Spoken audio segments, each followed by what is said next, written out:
জন তার স্ত্রী ক্যারেনের প্রশ্নের উত্তর না দিয়ে দ্রুত বের হচ্ছিল। যখন সে বাহিরে আসে তখন সে দেখতে পায় ক্র্যাশ ল্যান্ডিং করে তার সামনে থাকা বিল্ডিংয়ের উপরে। সে প্রথম প্রথম ভাবে এটা সাধারণ কোনো দুর্ঘটনা, কিন্তু তারা দুজনে তখন বাহিরে মানুষের চেঁচামেচি শুনতে পায়। তারা যখন জানালার কাছে যায় তখন দেখতে পায় তাদের প্রতিবেশীকে কয়েকজন মানুষ মিলে খুব কামড়াচ্ছে।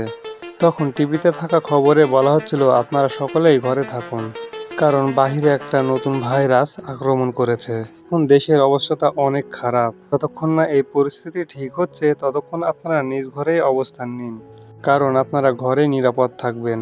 জন তার স্ত্রীকে মিলে ঘরে থাকা খাবারগুলো বের করে, আর যে পরিমাণ খাবার রয়েছে সেটা তার ডায়েরিতে নোট করে নেয়। এখন তারা বুঝতে পারে যে পরিমাণ খাবার আছে তারা মাত্র কয়েকদিনই চালিয়ে নিতে পারবে। তখন তারা সিদ্ধান্ত নেয় কিছু খাবার তাদের প্রতিবেশীর ঘর থেকে নিয়ে আসবে। তাদের কপাল ভালো, ওই সময় তাদের আশেপাশে কোনো জঙ্গিও ছিল না। প্রতিবেশীরও ঘরের দরজা খোলা ছিল। এরপর তারা খাবার সংগ্রহ করে তাদের নিজ গৃহে চলে আসে। এখন তাদের কাছে পর্যাপ্ত খাবার রয়েছে। বর্তমানে তাদের কাজ হলো নিজেদেরকে সেফ রাখা, কি জম্বিদের সাথে মোকাবিলা করার জন্য তারা কিছু অস্ত্র ঠিক করে রাখে। সময় পার হচ্ছিল, কিন্তু তাদের উদ্ধার করার মতো কেউ আসছিল না। তখন ক্যারিনা বলতে থাকে, আমরা কি তাহলে প্রতিবেশীদের মতো জম্বিদের শিকার হব? আমরা বাকিদের মতো জম্বি হয়ে যাব, নাকি শেষ অবধি কেউ আমাদের বাঁচাতে আসবে? এরকম অনেকগুলো প্রশ্ন তার মনে তৈরি হচ্ছিল। জন তার স্ত্রীকে বোঝায়, ভয় পাওয়ার কোনোই কারণ নেই, সবকিছু ঠিকঠাক হয়ে যাবে। সব থেকে বড় কথা হলো আমরা এখনো সুস্থ এবং জীবিত আছি।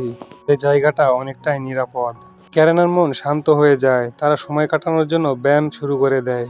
কিন্তু সন্ধ্যাবেলা যখন তারা তাদের ব্যায়াম শেষ করলো, তখন তারা দরজার বাহিরে কারো পায়ের আওয়াজ শুনতে পায়। জন আর ক্যারেনা ভাবে হয়তো তাদের বাঁচানোর জন্য কেউ এসেছে। বেশি কিছু না ভেবেই তারা দরজা খোলে, এবং দরজা খোলার সাথে সাথে একজন মহিলা জম্বি তাদের ঘরের ভিতরে চলে আসতে চায়। তারা তাদের সমস্ত শক্তি দিয়ে জম্বিটাকে আটকাতে সক্ষম হয়। এই প্রথম তাদের সামনে জম্বি আসলো। এরপর তারা ডিপ্রেশন কাটানোর জন্য তারা স্মোকিং করতে শুরু করে। তারা আবারও দরজা খুলে দেখে তখন জম্বিটা আর সেখানে নেই। জন কিছু ভাঙা সিরামিক দরজার সামনে রেখে দেয়। এটা ছিল জম্বিদের জন্য ফাঁদ। তারা এখানে ব্যায়াম করা ছাড়া আর কোনো কিছুই করছিল না। এর কিছুদিন পর আবারও তারা দরজার সামনে কারো হাঁটা শব্দ শুনতে পায়। অস্ত্র হাতে নিয়ে আজকে তাদের দরজাটা খুলে সতর্কতার সাথে। আর দরজার বাইরে দেখে দুজন সুস্থ সবল মানুষ দাঁড়িয়ে আছে। কিছুক্ষণ কথা বলার পর জন তাদের ভিতরে আসতে বলে, কিন্তু জনের স্ত্রী বাধা দেয়। জন তাকে বোঝায়, আমরা একা একা এখানে আর কতদিন থাকবো?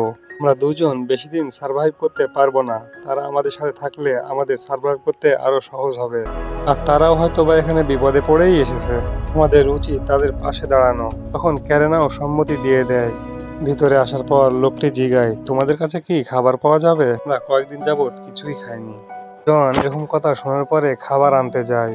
ক্যারেনা বলে, আমাদেরই তো পর্যাপ্ত খাবার নেই, আর তুমি অন্য মানুষদের আশ্রয় দিলে আর কয়েকদিন পরে তো আমাদেরই না খেতে পেয়ে মরতে হবে। আর তারা যদি খারাপ মানুষ হয় তাহলে আমাদের কি হবে বুঝতে পারছো? খারাপ মানুষ হলে তো আমরা মারাও যেতে পারি। তা তো ঠিকই, অপরিচিত ব্যক্তিকে সাহায্য করাটাও তো রিস্কের ব্যাপার। জন তখন ক্যারেনের কথা মতোই রাজি হয়। খাবার শেষ হতে না হতে তাদের চলে যেতে বলবো। খাবার শেষ হলে যখন সময় এলো তাদের বাইরে চলে যেতে বলার, কিন্তু বলতে গিয়েও ক্যারেনার বলতে পারলো না। এদিকে লিও আর তার স্ত্রী বোকা ছিল না। তাদের আসার সাথে সাথে জন ও ক্যারিন কতটা বিপদে পড়েছে তারা বুঝতে পারেছে। তাই লিও তাদের কাছে সাহায্য চায়। আমাদের দুইজনেরই এখন সাহায্যের প্রয়োজন, প্লিজ আমাদের থেকে মুখ ফিরিয়ে নেবে না। কথা শোনার পর ক্যারেন আর জন তাদেরকে ফিরিয়ে দিতে পারে না। না চাইলেও হাসতে হাসতে তাদের সম্মতি দিয়ে দেয়। তাদেরকে এখানে থাকার জন্য অনুমতি দিয়ে দেয়।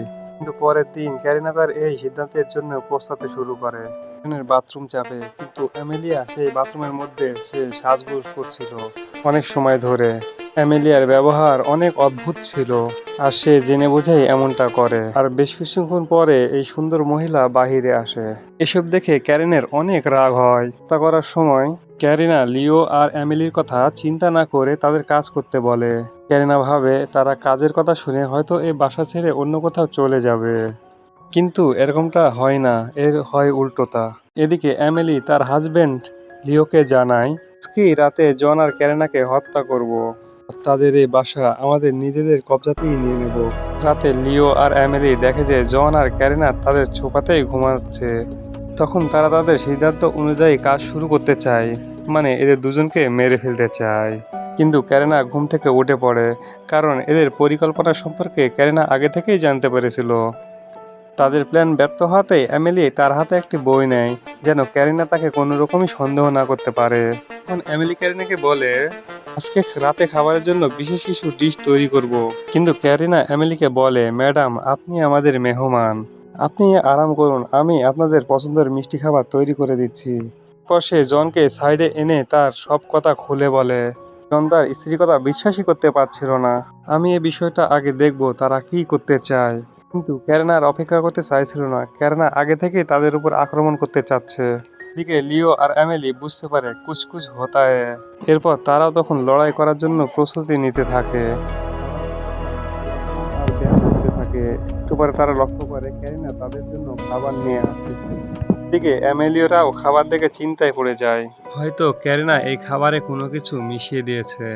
কিন্তু লিও সেখান থেকে কিছু খাবার তুলে খেতে থাকে, আর তার স্বামীকে এমনভাবে খেতে দেখে আর ক্যারিনা সুনাম করতে দেখে এমিলিও সেই খাবার খেয়ে নেয়। সে খাচ্ছিল কিন্তু চিন্তা করছিল হয়তো ক্যারিনা এই খাবারে কোনো কিছু মিশিয়ে থাকতে পারে। আর তারা কিছু খাবার খাওয়ার পরে আর শ্বাস নিতে পারছিল না, আর একটু পরে তারা অজ্ঞান হয়ে যায়। ক্যারিনা ভাবে এই খাবার খাওয়ার পরে তারা বেহুশ হয়ে গেছে, কিন্তু আসলে তারা এই খাবার খাওয়ার ফলে মারা গিয়েছে। কিন্তু ক্যারিনা তো তাদের মারতে চায়নি। এরা তো ক্যারিনার হাতে খুন হয়ে গেল।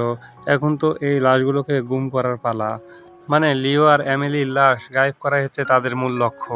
আবার ভিতরে প্রবেশ করলে দেখে লিও জীবিত হয়ে গেছে এবং সে আর আগের মতোই নেই।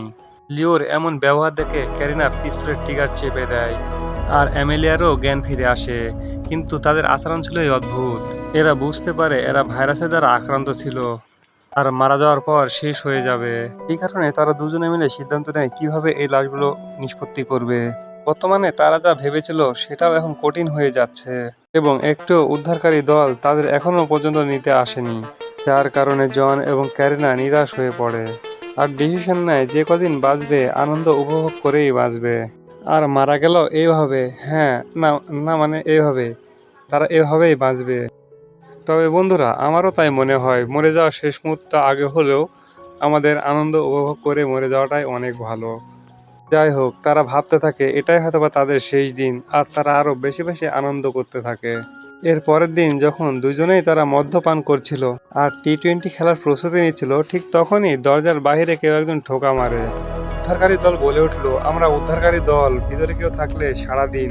আর তখন ক্যারিনা মাঠ ছেড়ে দ্রুত দরজা খোলার জন্য এগিয়ে যায়। আর ক্যারিনা দরজা খোলার সাথে সাথে লোকগুলো তাকে মারতে শুরু করে। আসলে তাদের দরজার সামনে একটা গ্যাং এসেছিল, যারা প্রথমেই জন আর ক্যারিনাকে জিম্মি করে নেয়।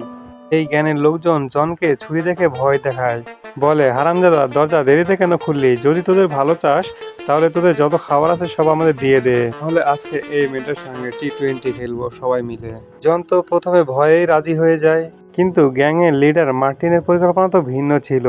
তখন সে ক্যারিনাকে অসৎ উদ্দেশ্যে বেডরুমে নিয়ে যেতে থাকে। ক্যারিনা বুঝতে পারছিল এই লোকটার কিছুই করতে পারবে না সে। তখন ক্যারিনা অভিনয় করতে থাকে যে তখন এমনিতেই রাজি হয়ে গেছে। যখন মার্টিনের সঙ্গী তাকে ডাকতে আসে তখনই ক্যারিনার সময়টাকে কাজে লাগায়, ড্রয়ারটাকে ছুরি বের করে তার গলায় বিধিয়ে দেয়। ক্যারিনা তখন মার্টিনকে একাই মেরে ফেলে। মার্টিনের চিল্লানোর আওয়াজ শুনে তার সাথে ভিতরে প্রবেশ করতে থাকে ঘটনাটা দেখার জন্য। তখন সে দেখে মার্টিনের লাশ তো মাটিতে পড়ে আছে। তখন সে ব্যক্তিটি জনের দিকে যেতে শুরু করে, আর তখনই জন পিস্তল বের করে ওই লোকটিকে গুলি করে মেরে ফেলে। এরপরে লাশগুলো পলিথিন ব্যাগে করে লুকিয়ে রাখে। অবশেষে তারা শান্তিতে আরাম করে আর ভাবতে থাকে একটু হলেই তারা মারা যেতে পারত। তারা চিন্তা করছিল এভাবে কি তারা আদৌ সার্ভাইভ করতে পারবে কিনা। হঠাৎ বাহির থেকে কিছু শব্দ তাদের কানের মধ্যে ভেসে আসে। আসলে এটি ছিল হেলিকপ্টারের শব্দ। এরা এসেছে মানুষগুলোকে উদ্ধার করতে। আবারও তারা বেঁচে থাকার জন্য সাহস ফিরে পায় এবং দৌড়ে জানালার কাছে যায়, এবং সেই মানুষগুলোকে তারা চিল্লিয়ে ডাকতে থাকে। ক্যারিনা বলে, আমরা এখানে, আমাদেরকে বাঁচান। আর যতই তারা চিল্লাক না কেন, হেলিকপ্টারে থাকা পাইলটগুলো তাদের এই চেঁচামেচি শুনতে পায় না, আর এটাই তাদের বেঁচে থাকার একমাত্র উপায় ছিল। এবার জন আর ক্যারিন চিন্তা করে এবার তারা বাহিরে যাবে। তখনই তারা দরজা খোলে। দরজার সামনে ভয়ানক এক দৃশ্য দেখে তারা তো চমকে ওঠে, কেননা জম্বিরা তাদের রুমের সামনেই লম্বা লাইন ধরে দাঁড়িয়েছিল। যন্ত্র দ্রুত এই দরজা বন্ধ করে দেয় আর একটা হাতুড়ি এনে জম্বিদের মারার চেষ্টা করে। কিন্তু এই জম্বিগুলোর সংখ্যায় অনেক ছিল এবং অনেক শক্তিশালী। তাদের যতই মারুক না কেন তাদের শক্তি কম ছিলই না। তারা বাধ্য হয়ে দরজাটা পুনরায় বন্ধ করে দেয়। তারা যখন আবারও জানালার কাছে আসে ততক্ষণে উদ্ধারকারী হেলিকপ্টারটা নিখোঁজ হয়ে গেছে। তাদের বেঁচে থাকার আশাটাও খাবারের সাথে সাথেই ফুরিয়ে গেছে। পরের দিন দুজনেই তারা সিদ্ধান্ত নেয় পরের দিনই তারা খাবার খুঁজতে বের হবে, এটা জেনেও যে বাইরে অনেক জম্বিরা রয়েছে। কিন্তু এবার তারা সম্পূর্ণ প্রস্তুতি নিয়েই বাহিরে তারা বের হয়। যখন তারা বাইরে গিয়ে ঘরের দরজা বন্ধ করে দেয় তখন বাহিরে ভয়ঙ্কর কিছু শব্দ শোনা যায়। তখন তারা দ্রুতই ঘরের ভিতর ফিরে আসে খাবার না নিয়ে। বাহিরে অনেক জম্বি ছিল আর সবচেয়ে ভয়ানক বিষয় হলো জম্বি ক্যারেনার পায়ে কামড় দিয়েছে। আর তারা দুজনেই জানে যে কামড়ের ফল তাদের কি হতে পারে। জন তখন ক্যারেনাকে বোঝানোর চেষ্টা করে কামড়ালে কি কেউ জম্বি হয়ে যায়, কারণ লিও আর এমিলি তো মারা যাওয়ার পরপরই জম্বি হয়ে গেছিল। আর তাদেরকে তো কোনো জম্বিও কামড়ায়নি, আর হয়তোবা কোনো কোম্পানি এই ভ্যাকসিন আবিষ্কার করতেও পারে। তাই আমাদের উচিত উদ্ধারকারী দলের জন্য আমাদের অপেক্ষা করা। কিন্তু তারা এই দুজনেই জানতো যে তারা শুধু এভাবে সান্ত্বনা দিচ্ছে।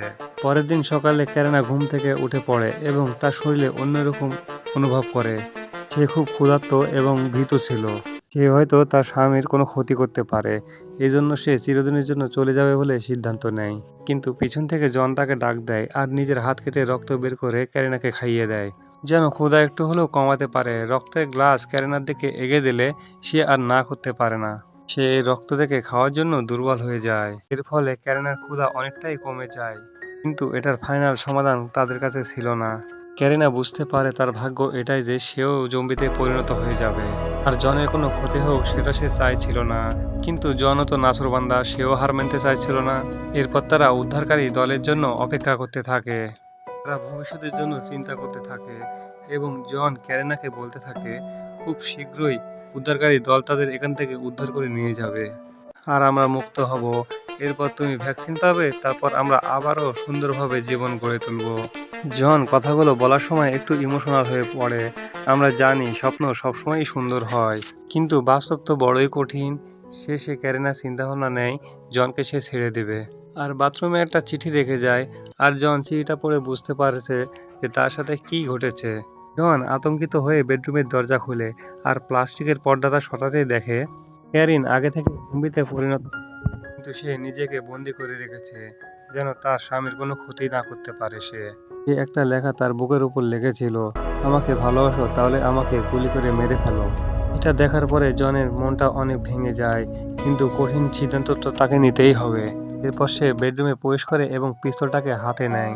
জন কোনো মতেই সে এই কাজটা করতে পারছিল না। খুব কষ্ট নিয়ে জন তার স্ত্রীর দিকে পিস্তলটি তাক করে। এর কিছুদিন পরে যখন তাদের বাসার দরজা খোলা হয় তখন দেরিতে এসেছে কিছু উদ্ধারকারী দল। রেস্কিউ টিম যখন এই অ্যাপার্টমেন্ট অব্দি আসে তখন তারাও চমকে যায়। আমরা বুঝতে পারি জন সেদিন ট্রিগারে চাপ দেয়নি। সেদিন সে সিদ্ধান্ত নিয়েছিল ক্যারিনের সাথে সাথে সে নিজেও জম্বি হয়ে যাবে। রেস্কিউ টিম এসব দেখে তাদের ভালোবাসাকে সম্মান জানায়। তারা এই ঘটনাকে আর দেখতে পাচ্ছিল না। তখন তারা দুজনকেই গুলি করে মেরে ফেলে। এভাবে জন আর ক্যারিনের ভালোবাসার করুণ কাহিনী সমাপ্তি ঘটে, যেখানে জন তার ভালোবাসার মানুষটির সাথে সাথে সুন্দর স্বপ্নগুলো ফেলে রেখে বিদায় নেয়। জনের জায়গাতে আপনি থাকলে কি করতেন সেটা কমেন্টে অবশ্যই বলে যাবেন। তবে এতে বন্ধুরা, তবে নতুন মুভি নিয়ে আবারও হাজির হব। ততক্ষণে আমার এই চ্যানেলটি লাইক, কমেন্ট, সাবস্ক্রাইব করে দিবেন, বেল আইকনটি বাজিয়ে দিবেন।